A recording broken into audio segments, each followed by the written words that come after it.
زانیہ عورت اور زانی مرد، ان میں سے ہر ایک کو 100 کوڑے مارو۔ یہ غیر شادی شدہ زانی کی سزا بیان ہو رہی ہے یہاں پر، قرآن کریم کا نص ہے، ظاہر ہے قرآن کریم کا، اس کا انکار کفر ہے۔ اگر کوئی میں نہیں مانتا تو کفر کر رہا ہے، کیونکہ قرآن نے واضح طور پر اس مسئلے کو بیان کیا۔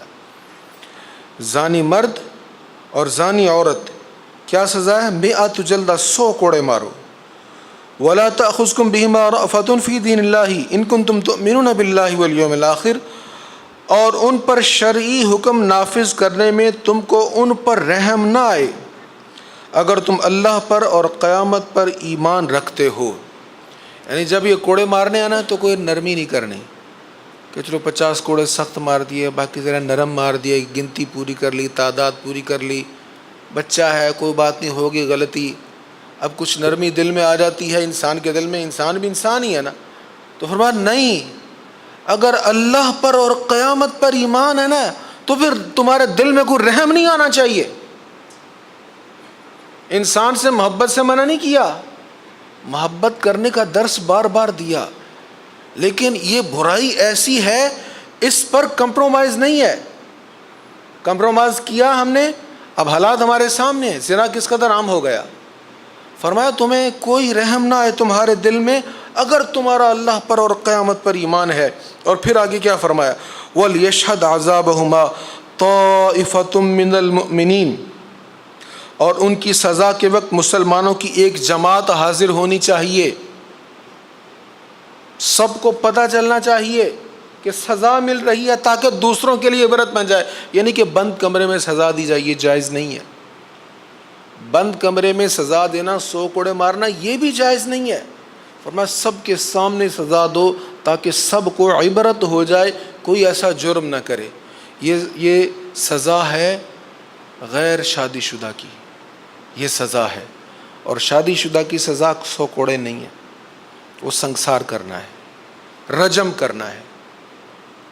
حضور پرنور صلی اللہ تعالیٰ علیہ وآلہ وسلم نے اس پر عمل کیا ہے۔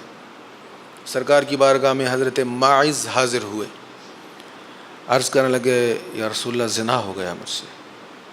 حضور علیہ الصلوۃ والسلام نے توجہ نہیں فرمائی، انہوں نے بار بار کہا، شادی شدہ تھے، بار بار اقرار کیا۔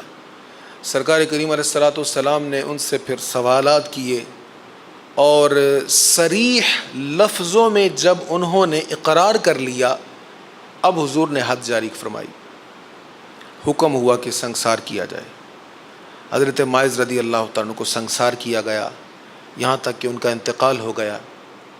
کسی نے نازیبا بات کہی حضرت ماعز کے لیے کہ اس نے ایسے ایسے کیا۔ حضور علیہ السلام پہلے ہی بڑے بے قرار تھے۔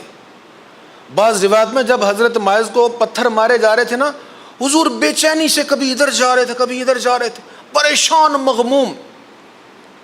اب غلام کو پتھر لگ رہے ہو تو درد تو ہوتا ہے نا۔ وہ آقا جنہوں نے کہا اے میرے امتی تیرے پیر میں کانٹا چبھے میں اس کا بھی درد محسوس کرتا ہوں، اب غلام کو پتھر لگ رہے ہیں، آقا کو درد نہیں ہوگا؟ حضور پہلے ہی بڑے بے قرار تھے۔ کسی نے بری بات کی، فرمایا اوے یہ کیا کہا تم نے؟ تمہیں پتہ میرے ماعز نے کیسی توبہ کی ہے؟ اگر اس کی توبہ میری ساری امت میں تقسیم کر دی جائے تو سب کی بخشش کے لیے کافی ہے۔ ایسی توبہ کی ہے حضرت ماعز نے۔ پھر سرکار عبد قرار صلی اللہ علیہ وسلم نے خود جنازہ پڑھایا اور اپنے ہاتھوں سے تدفین فرمائی۔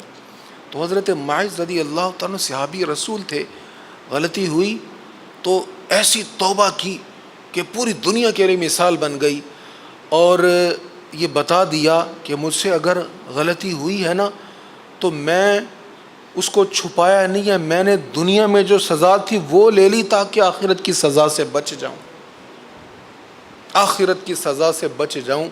اور آج ہمارے ہاں یہ جرم اتنا عام ہے، جدھر دیکھیں یہ شکایت ملتی ہے۔ مجھے تھوڑا سا اس لیے پتہ ہے کہ مجھے اکثر فون آتے ہیں، کالز آتی ہیں، لوگ مسائل پوچھتے ہیں اور اجنبی بن کر مجھ سے سوال پوچھتے ہیں، اندازہ ہو جاتا ہے سوال کے لہجے سے، لب و لہجے سے، کوئی کراچی سے بول رہا ہوتا ہے، کوئی لاہور سے بول رہا ہوتا ہے، تو اندازہ تو ہو جاتا ہے کہاں سے بول رہا ہے۔ تو اکثر لوگ سوال پوچھتے ہیں تو حیرت ہوتی ہے کہ معاملات یہاں تک پہنچ گئے۔ تو یہ وہ حدود ہیں جو قرآن کریم بیان کر رہا ہے، اور ان کو جب ہم نظر انداز کریں گے تو یہ معاملات خراب ہوں گے. اور ان کو نظر انداز ہم کیسے کرتے ہیں؟ وہ جو قرآن میں حکم تھا نا، لا تقربوا الزنا، زنا کے قریب نہ جاؤ، ہم نے اس کا خیال نہیں کیا. زنا کے قریب جانا کیا ہوتا ہے؟ ہر وقت بد نگاہی ہو رہی ہے، ہر وقت بد نگاہی ہو رہی ہے. لباس ایسے ہیں کہ نیم برہنہ جسم ہے اور اس پر ہم کمپرومائز کرتے چلے جا رہے ہیں. وہ کہا جاتا ہے کہ جو آپ کھائیں گے وہی آپ کا جسم ہوگا، لیکن بزرگ فرماتے ہیں جو آپ دیکھو گے وہی آپ کی روح ہوگی. جو آپ کھا رہے ہیں وہ جسم اسی طرح کا بنے گا نا، لیکن جو آپ دیکھیں گے روح بھی اسی طرح کی بنے گی. تو روحانی طور پر ہمارے معاملات بڑے خراب ہو رہے ہیں. اللہ تعالی ہمیں اپنے اعمال کا محاسبہ کرنے کی توفیق نصیب فرمائے اور ہماری آئندہ نسلوں کو بھی شرم و حیا کا پیکر بننا نصیب فرمائے. وما علی الا البلاغ.